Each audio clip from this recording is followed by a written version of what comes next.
It's the 17th, and we're doing business and social today, as we usually do in the middle of the week. Chris is not with us this week because of the camping hiking excursion. She's burned a lot of calories. We don't know that. We've not talked to her. She might just be in a hotel somewhere. If she did what she was supposed to do. Yeah, I remember the one time it was like, you're going to be gone all week, blah, blah, blah. It's like, oh, no, it rained on day 2, and we came back, and it's like, why didn't we hear from you? Like, what? Or do you... do you not actually like us? Well, some people are not going to be hearing from Apple anymore, unfortunately, because we do have a little taste of collapse this week. Apple confirms that it's laying off 700 plus workers, including Apple Car and the micro LED teams. So the micro LED displays, Apple's sort of throwing in the towel, or they found a supplier that they can buy out or bully. A lot of suppliers must not be familiar with Apple tactics. But also Apple giving up on Apple Car, which is not too surprising. That's going to be tough. You know, you're a young engineer. You're out there in Silicon Valley. You're trying to, impress whoever you're trying to date. And you're like, oh, yeah, I worked on the Apple Car. And they're like, well, Apple Car? That's not a thing. You're a liar. Probably go get a job at Nvidia. Basically the only company hiring. Well, I don't know if these particular people will be qualified for the Nvidia jobs. Best Buy and Geek Squad agents are going sleeper after mass layoffs. Yeah, they weren't given notice, and actually the notice they were given was weird. It was basically like, don't come into work on Friday or Monday. Somebody will call you Tuesday and let you know if you still have a job. And most people didn't. If your company announces a work from home event where there never has been one before, you know what's coming. Yeah. It's not good. It's sad, though, because, these big box stores have displaced a lot of mom and pop shops, and a lot of randos don't have anywhere to go get their computer worked on. But also, even if you did go there to have your computer worked on, paying somebody that knows what they're doing to do anything, whether that's fixing a toilet or fixing your computer, is $100+ an hour.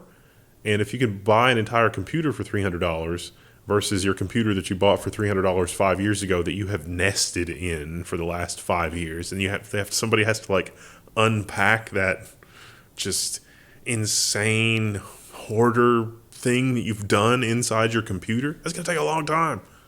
It's very bad. Which is exactly what Best Buy would like to happen. Just buy a new one, right? Yeah.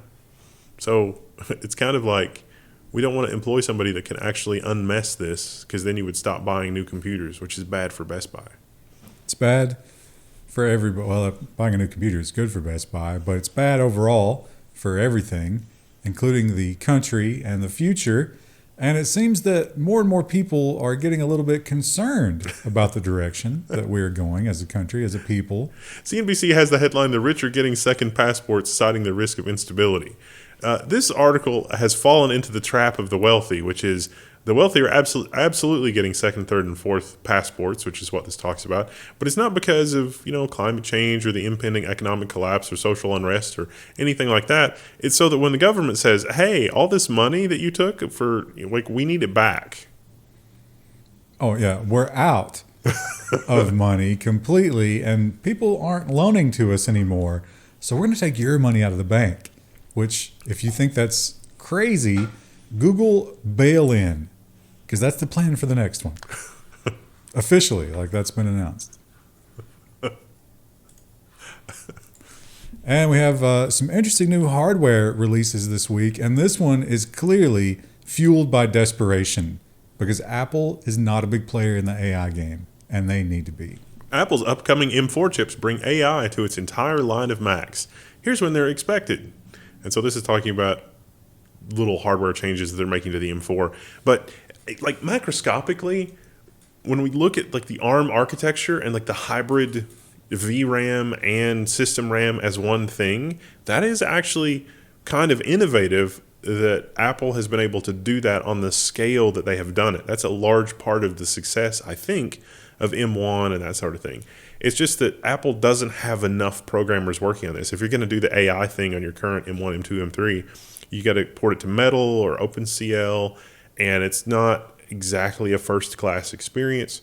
But there are a lot of people that have these monster, $5,000 1,000% plus profit margin MacBooks that have 96 or 128 gigs of memory, and you're able to use GPU stuff, even though you don't have technically really 128 gigs of GPU memory because it's that, high combined system architecture. And we don't have that on PC. Like, you have your VRAM and your system RAM, and those things being separate is kind of a real problem going forward for next generations of PC hardware. Whereas on ARM, it's not really an issue. And so like M4, Apple's like, we should do this and run with it.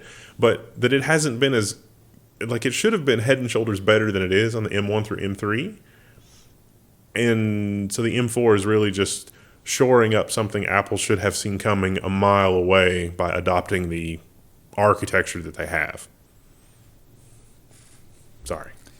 Well, the architecture that they have in the iPhone is meant to make you replace it. But, of course, every government in the world is constantly fining them, so they take little tiny steps backwards. The Verge headline says, Apple will open the iPhone to repair with used parts. And the subheadline is, Apple is changing a huge part of its self-repair process. They took the bait. Listen, Apple has misled journalists. Apple is going to let you use used parts on a phone that was not previously locked, not stolen. And the article says, oh, you're not going to be able to use stolen parts in a phone because those are paired. That's not actually what Apple is doing. Yeah, it's stolen parts too. But if you have a corporate phone or something that has been sold at surplus, that's not stolen, but it is activation locked until somebody reactivates it. Those parts are also ineligible. And it still has to be a first-party part. Yeah. Not a third-party part. Just used Apple. Yeah. So once again, Apple, misleading, hideously evil.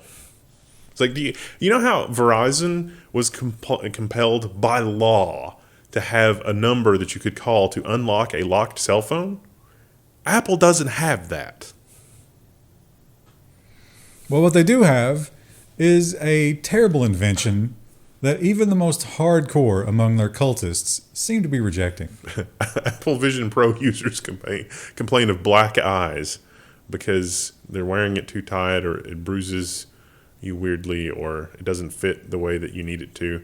There's also kind of a lack of content on the Apple Vision Pro. The people that are using it are like, that's weird. Apple's not rolling out miles of content. Yeah, because nobody bought them, or they all returned them. They also say, in response to this, you should be taking a break every 20 minutes when you're using this, because that's how you use your computer, right? Obviously, yeah. I literally bought a desk that moves in 3 dimensions so that I wouldn't have to take a break, so that I could use my computer for more hours without having my butt go to sleep. Like, how? Oh, you take it off every 20 minutes. That's not going to work for me, Apple. Some people could argue that, maybe it would be healthier. Tell that to the economy. That's true. Tell that to the Amazon workers. Guys, you should be taking a break every 20 minutes for your health, right? Oh, thanks. Yeah. I'm not allowed to pee. Well, we've got that in common. And Intel is also doing their best to try and catch up with this AI war. Intel unveils its latest AI chip as Nvidia competition heats up. This is Gaudi 3. It actually does look really, really promising. So Intel had their big press event a couple of days ago. There is actually a lot of very impressive things that came out of this, but Intel doesn't have the delivery track record so far. And so it's just like, okay, you get these products, let's see them in the data center. Let's see you have access to them. Let's see them to do this, that, and the other. For Intel's part, actually, you can get access to some of their latest generation hardware in their developer cloud because they realize it's like people need to be able to take this hardware for a spin. So you totally can do that. The biggest thing here that they're touting is a massively lower power consumption level. Oh, that's good. It's clearly a problem in the AI space. So, yeah, we need that.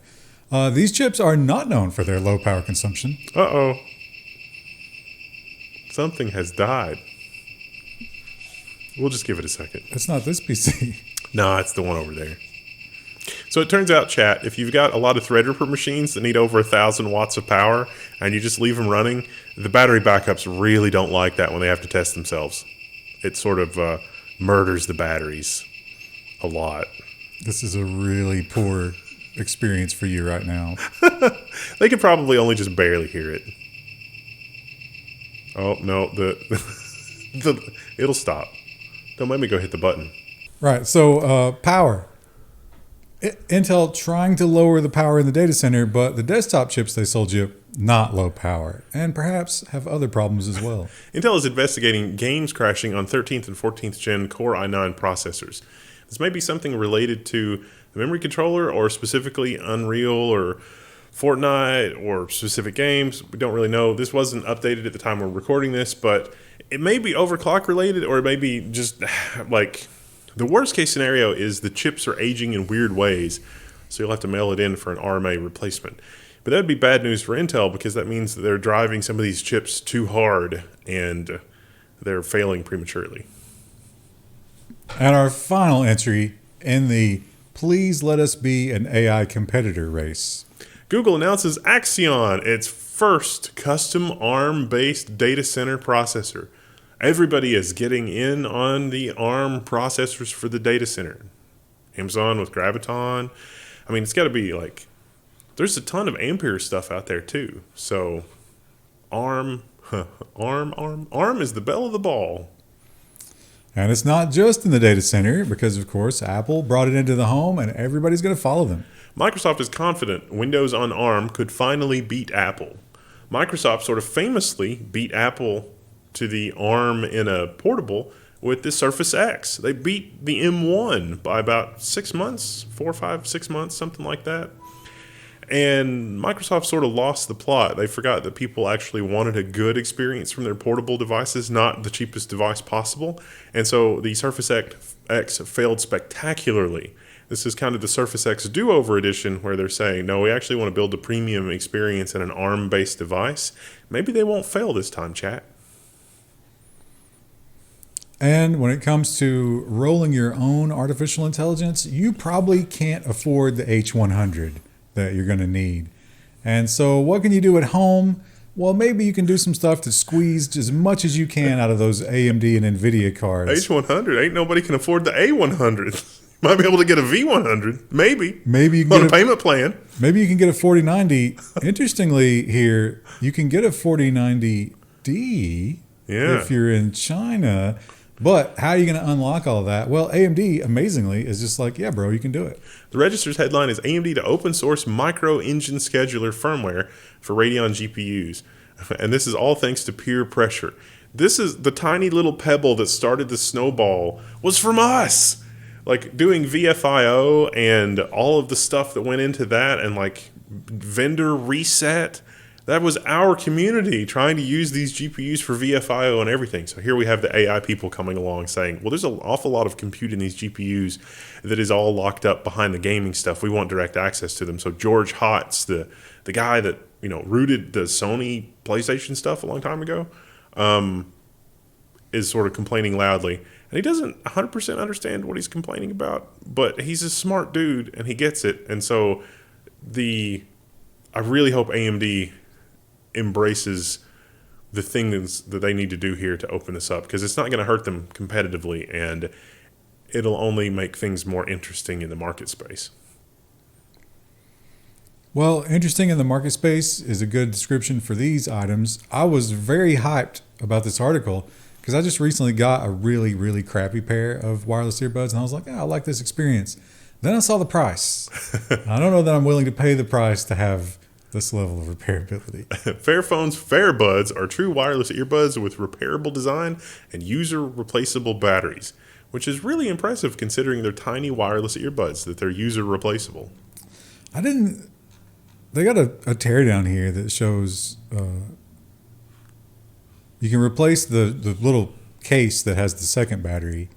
But yeah, the tiny batteries in the earbuds themselves are somehow replaceable. Well, they are $150. Which is a little steep. I paid $10 for mine. $150 for a good. I mean, $150 wouldn't be unreasonable for a good wired headset, let alone wireless. Well, how about some cheap storage? Now, this is one of those like not quite here yet, possible future tech stories, but it's interesting how they figured this out. Dual layers and 3D magnetic recording to boost Seagate's hard drive storage to 120 terabytes. So for an industry in its death throes, this is possibly one way that you could have a single 3.5-inch mechanical hard drive with 10 platters storing 12 terabytes per platter for a total of 120 terabytes. With the number of data centers that are getting built right now, I don't know if I think their death has been overplayed. They got some room to go. The whole idea here is that the laser can change temperatures and affect different layers of the stuff, which is fascinating. And it was interesting. I remember when we were first talking about this, I was like, why is there so much hype? And that must have been completely paid for, right? Because here's the reality. The headline is the first major AI gadget launch in history is a dumpster fire. This is the AI pen. It's like you wear the pen and the laser projects onto your hand. And I watched the reviews of this. It looks interesting. It's meant to be something that's used differently than your phone. And I don't know. I think it actually shows that there is opportunity for an AI product like this. But this is very prototype and very early. And probably not worth $700. So Gear Patrol rounded up. You got Engadget, Verge, Washington Post, Wired. Pretty much everybody panned it. I don't think anybody really liked it.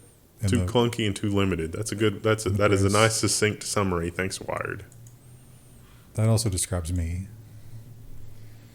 And HP, shockingly, back in court. The Register's headline says, we never agreed to only buy HP Inc., say printer owners, because HP was saying, well, you bought an HP printer. We can do whatever we want. And so owners are saying, okay, we bought a Ford Focus. We really didn't expect to have to buy gasoline from Ford. This is about the chips that are now in the print cartridges. And if you don't have it, it won't print. Which is obviously something that should be disclosed, burned at the stake. And Neuralink, we all know about Neuralink, but it turns out Neuralink is not the only game in town. It's just the one with the best press. Synchron, a rival to Musk's Neuralink, readies a large-scale brain implant trial. So they're basically saying, hey, got some motor issues? Want a chip in your head? Fill out this form. We'll get back to you. You might be a good candidate for our our leading-edge products. So they want people with ALS, but they're also going to expand it further than Neuralink. They're going to do just garden variety stroke victims as well, which is something that would greatly expand the number of people for sure.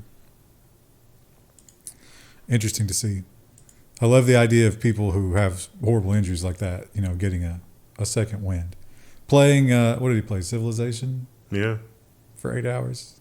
That sounds, he'd been locked in and it's like, oh, I can enjoy this again. Heck yeah. He probably went all those years, like he played earlier versions before whatever happened to him, and he was like, what are these turn times? Those don't get really bad until you get toward the end. And at least every 2 weeks now, we get a new ad in Windows 11. Like they cannot stop adding ads to Windows 11. Microsoft reportedly begins showing full-screen Windows 11 ad on Windows 10 PCs as the end of support date looms. I can't help but wonder if engineers inside Microsoft are malicious compliancing with whatever the ad engineers are coming up with in order to bring about the year of the Linux desktop sooner. I was thinking about the Windows 10 home screen, like the evolution of it, because it started out, it was like those pretty pictures, and it was like a description of the pictures. Like, oh, these falls are somewhere in Finland, and this is the story behind them. And then it became Bing clickbait, where it was like, click here to learn more about this fascinating picture. And now it's just like, Xbox Game Pass. You want it, don't you? Here's a hummingbird. It has got nothing to do with that, but Xbox Game Pass. I guarantee you there's been a meeting at Redmond that says, listen, these old Windows 10 machines, at this point, they're only good for advertising the Microsoft Store where you can buy a new laptop. So we should just, it's like nothing works on it anymore except to take you to the store to buy something new.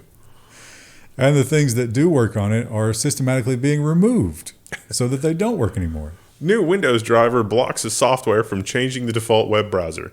So Microsoft has made a kernel mode device driver. Those are some magic words to some of you in the audience to prevent you from changing the browser on the computer. Now you can still go into the settings and change it, because if they don't let you do that, Europe will absolutely sue them into oblivion. But if you had a nice piece of software that automatically did that, or if your browser popped up and it was like, hey, do you want to change that? Not anymore. You're only allowed to change it. And I guess it would be different if it forced you to pick something. Like it didn't have any defaults, but the defaults are all Microsoft stuff. And so you really have to jump through hoops to change it, which is wild because the 2000 antitrust suit was over exactly this thing. And the antitrust specter is still there. And now they're getting into AI and they're controlling that. The year of the Linux desktop. I really should make some sort of parody website that's just a collection of all this crap and just be like, is it the year of the Linux desktop yet? I actually left out the stories that they were like hyping it up. That's like, we're still over 4%. We're still over. It technically is only over 4% if you count all the Steam devices. And I think they're counting Steam Decks in that too. And that's a little bit of a stretch to call a Steam Deck, a desktop Linux experience. 4%. Listen, SiriusXM counts the cars that are on the dealer's lots. There's a lot of that kind of stuff in the tech industry. And moving into security, as if you live in a major city, you've probably noticed a little bit of a shoplifting issue. You might be gated out of certain things in stores. You might not even be allowed to shop at all. And it turns out England is having the same kind of huge problem. Their answer to it seems a little dystopian. Shoplifting crackdown to include a £55 million allocation for facial recognition tools in England and Wales. This definitely will not go catastrophically wrong. Now take a look at this picture. You see there this van. This is a facial recognition van. What I'm noticing is it's not in a store. It's just roaming the streets. Well, if we knew everybody that was on the street, we could deduce who went into the CVS to steal the lipstick. Clearly.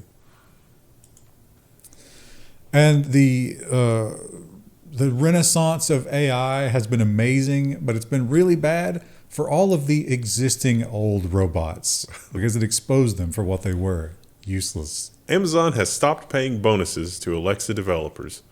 This is basically if you wrote an app for Alexa so that you could teach Alexa to do something and a lot of people installed it, Amazon would give you a little money. That's no longer the case. Although if your app requires payment like separately, that'll still happen. Like so you as a developer could collect money from the end user directly. That's okay.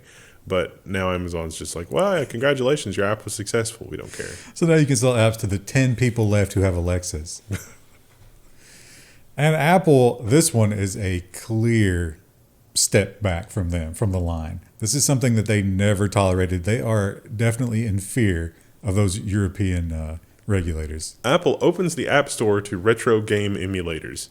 All I want to know is if they allow the Commodore 64 guy back, because the Commodore 64 guy, it was a BASIC interpreter, and you could write applications in BASIC. And Apple was losing their mind because they were like, no, we don't want to have a programmable environment on the... It was ridiculous, insane. That app needs to come back immediately because that app was the best application for iPads, period. And Beeper, we all know, fought against Apple and tried to unify the world of messaging and defeat the walled garden. It was not tolerated. They were shut down, but it seems that they got the attention that they desperately needed.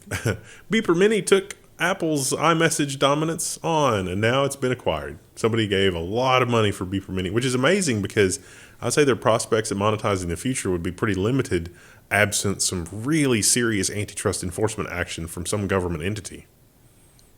Unfortunately, the people who bought it are the WordPress people.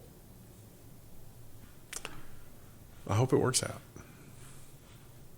That doesn't sound good for the security prospects for Beeper going forward. And Google is trying to reimagine the workplace meeting. And I didn't really understand how this was better or different. Google Vids. Google thinks it has the next big productivity tool for work. Basically, this is going to be, it's kind of like YouTube plus, PowerPoint or some presentation tool, all rolled up into one. So like With AI. With AI, yeah. So like you could do a little video to explain something to somebody and tell the AI what kind of slides it needs to do or how it needs to edit it, and it'll put it all together. But they pitch it as something for meetings. So if we're meeting, why don't you just tell me? Yeah. Like, why you got to show me PowerPoints? I don't know. And the new business model in games where season passes and there's stuff in the game, but you can't have it right now because we need to sell it to you again next season. That is something that people hate, and it's something that's usually poorly implemented. Suicide Squad hackers break the game to play as unreleased characters, which caused the game's publisher to send what I would call falsified DMCA takedowns so that they were hushing up. It's like, hey, you too could break your game. No. It's like, I'm going to stream as, this modification that I've done to a game in order to play as this. No, that's a DMCA violation. It shouldn't be. It's not really, but that's not going to stop the company from abusing it to just try to hide that.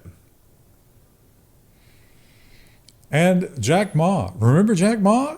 You might not have heard from him in a while because he just disappeared and no one knew where he was. He seemed to be in fear of the Communist Party because he got a little out of line.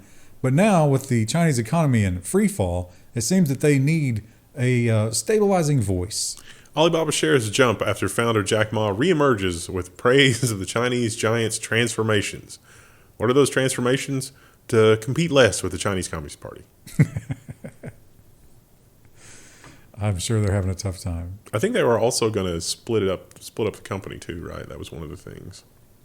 Or like business units were going to function a little more independently. Yeah, try to let the bad ones die. Yeah. Because they know that something's got to die. Got to cut the limb off that has the tumor. And this is something that we really, you can't talk about it enough. I know it's old hat at this point, but if it's a digital good online, you don't own it. And there's no chance. On a long enough timeline, you're going to lose it. The Crew is reportedly being revoked from Ubisoft Connect accounts. If you bought the game, sorry, you didn't really buy the game. They're taking it back from you. Although, if piracy is theft, then this is also theft. This is depriving someone of their property. Unlawful taking. That's not how they see it. No. Now, they did shut the server down, so really there's no way that you can make this function, but some people in the past have taken games like this and given them, like new support. And Ubisoft cannot tolerate that because they're probably working on another one right now. And bad news for Amazon, because all that cloud storage that's just like the linchpin of their business model now, they may have stole a little of it. Amazon owes $525 million in cloud storage patent fight, the U.S. jury says. So weigh in on this in the comments below if you're read in on this. Is this legit or is this a patent troll? Because I've read a couple of summaries of this, and I could go either way based on what I've read so far, but I've not really read a lot into this. Interestingly, now that Amazon is lost, they have the same exact case against Google. Yeah. And before too long, they're going to go against storage providers. Maybe we'll see something against NetApp or somebody like that, possibly, because a lot of those cloud storage providers are like, oh, you only bought the 1 petabyte SAN? Well, you can back up a petabyte to our cloud for this low monthly fee. And we all know that these companies get together and they trade our data, and it's like their premium currency in their rich tech billionaire club. And how far do they go with selling that data is the question. Meta has again denied that Netflix read users' private Facebook messages. So this was covered by a lot of places saying, hey, they had a deal where you could do, intent tracking or somebody could figure out the sentiment of what they wanted to do by looking at their timeline or looking at other stuff. So maybe it was all of your metadata except for private messages. Well, they definitely had an API. A lot of people said, hey, if you have the API, you're probably reading everything in my account, right? Meta says no. The API was only so that you could share messages from Netflix with your friends on Facebook about what you were watching on Netflix. So it was there, but was it only one command or was it the fire hose?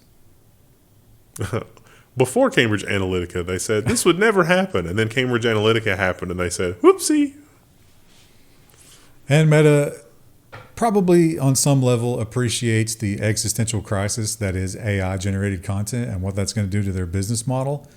I don't know if this is going to stop it. Meta will require labels on more AI generated content because if you feed that content back into the AI, it's like when you cross the streams on Ghostbusters.